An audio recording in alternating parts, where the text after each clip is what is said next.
Felicia Hardy seems to be having some naughty dreams about her ex-boyfriend Spider-Man. I'm Stan and welcome to Detail Comics, where we go over comics in detail. This is going to be an IRA review where we're talking about Amazing Spider-Man number 16.HU, which ties into the Hunted storyline that is going to be rolling out over the course of the next 3 months. So this is going to be focusing on the Black Cat as well as her role in this Spider-Man storyline, but let's dive in and see what Nick Spencer has in store for us. As far as Nick Spencer is concerned, his Hunted storyline is something that can't just be told inside the regular Amazing Spider-Man series, which is why we get Amazing Spider-Man 16.HU, and we'll be continuing to get .HU Hunted tie-in issues for the duration, and that's going to continue through March, April, and into May.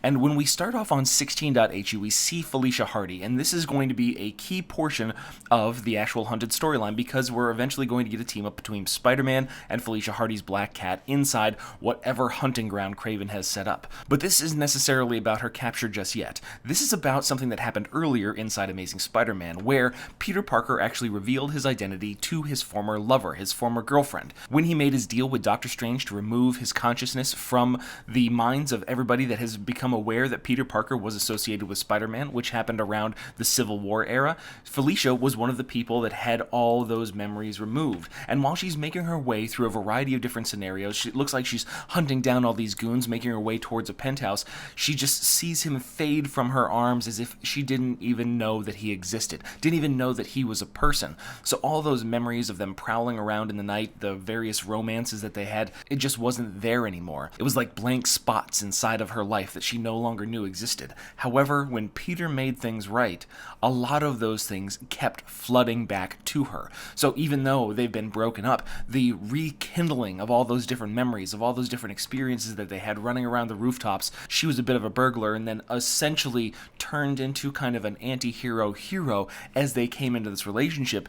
It just brought back different pieces of her personality that she didn't even know were missing. And there's actually this really interesting scene where we see Spider-Man dropping Felicia Hardy into her penthouse. She throws him onto the bed, and, well, they do get a little bit randy, but that's just one of the things that she had been missing and now has back inside her life. As we get out of this fond, dreamlike memory, Felicia Hardy's found amongst a set of bodies that she's kind of torn to pieces, and you have to believe that a lot of these guys didn't make it out alive. However, the person behind this, the man pulling the strings, is Hammerhead, the former employee of Black Cat when she went down a relatively dark road a little bit earlier. Hammerhead has picked up another partner, Leland Owlsley, the Owl, and he's been captured, much like the Rhino and a number of other characters inside the earlier issues of Amazing Spider-Man. You can only assume that Owlsley is going to be a part of Kraven's hunt because he is animal-themed. And Felicia's heard about these things. The bar with no name has some missing posters, so what Hammerhead wants is for Felicia to go find Owlsley, free him, so that way they can continue their business escapades. And the reward would be he's going to turn a blind eye while she liberates some of the Owl's artwork,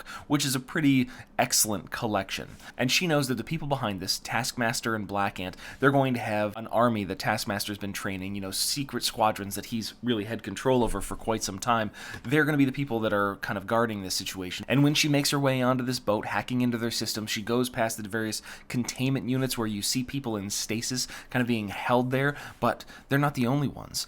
In the recent issue of Amazing Spider-Man number 16, we actually see Billy Connors, the young son of the Lizard, being captured by Black Ant and Taskmaster as well, and we find him inside a cage. And while Felicia's trying to figure things out, she's trying to determine how to go about this, she runs away from him saying that the heroes will be back, leaving it up to the people in spandex to solve this problem. That's their kind of thing.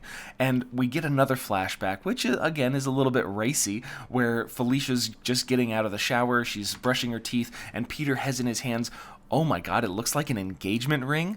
It's just something that kind of sets her off, and you can see the kind of surprise. You never thought that Black Cat and Spider-Man would have that kind of relationship. And what's cool about this is that I really like the way that Coelho is going to be playing with the art styles. The art for Felicia is pretty fantastic. I like the way that the rendering of the characters is going. The layout of the panels is really strong, and it's not necessarily traditional, but it's very clean and clear regarding how the story is going to be moving forward. And as Felicia remembers these things, and and this life that she once had alongside the heroes, it makes it that much more difficult for her to run away from this child that's in need. So she goes back, she starts to pick the lock, and then all of a sudden Black Ant comes out of nowhere and kicks her right in the back of the head, smashing her face into the cage. So Taskmaster and Black Ant, this was all a setup specifically for Felicia Hardy. It wasn't about Owlsley. Owlsley was put to the wind. It was all about getting the Black Cat, and she turns out to be one of the more elusive members of the animal family for Kraven's hunt. And this brings a battle about between Black Ant, Taskmaster, and Black Cat. So while she's not necessarily a thoroughly trained fighter, as a gymnast and being a part of this community for quite some time, she's picked up some moves on her own. However, it's not quite enough to overpower them. But in this moment, we get the flashback to what's actually in the box. It's a spider tracer, and Peter just figured that with all the jewelry cases, it'd be a kind of funny thing to present it to her in that manner. The level of seriousness that Felicia Hardy had for Peter Parker was something that he didn't necessarily know about, and I think us as readers didn't necessarily know about that as well. Nick Spencer's taking some moments in history, he's adding his own spin to them, providing a little bit more depth, and I feel like this is an interesting character development that's going to be explored more over Spencer's run. So while Peter Parker has gotten back together with Mary Jane, the fact that Felicia Hardy now knows that they're together and she might have some unresolved feelings regarding the web slinger, that could make for an interesting kind of love triangle that's going to be going on. And then what if we bring back other different love interests of Peter Parker and we explore really his history and how those things have all interacted instead of treating them as isolated parts of his life. So while she storms off, we get back to the battle and she's remembering what she went and got, something that she didn't even know that she had because those memories had been wiped from her, which is the spider tracer. She's running from Taskmaster, trying to escape, speaks her message into the tracer, and then all of a sudden the shield smacks her in the back of the head and she's unconscious. The tracer's making its way. It gets to Peter Parker, and that's where we end up in Amazing Spider-Man 16. So all of this is happening concurrently to the events of Peter being sick and Billy being snatched by Taskmaster and Black Ant. He's too late, but now he's got a lead on exactly where he needs to go.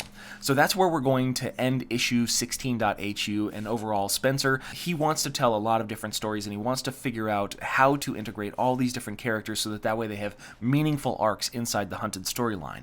And if he was going to do this inside the Amazing Spider-Man as a solo kind of series, then he would be writing this story for the next 7 months or something along those lines. However, he probably can't do that based on things that are going to be coming out in the future, so it might have to be compressed into this storyline, and we actually saw that the aftermath is now actually going to be the conclusion, so it's already expanding more than what we expected. As far as the art's concerned, it's very much in line with what Ryan Ottley and Humberto Ramos have been doing with the title, so I'm excited to see where this one goes. Even though it's kind of an offshoot issue, the quality of the art style is there, the storytelling's there, and it gives us a lot of insight into Felicia Hardy.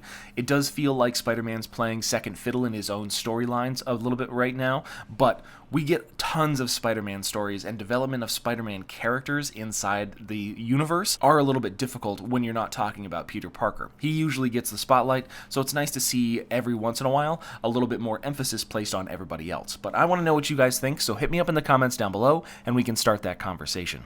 As always, if you like what you see, hit the like button. Don't forget to subscribe to get more news, reviews, and commentary on comic books, comic book movies, comic book TV shows and games, and anything and everything inside the world of comics.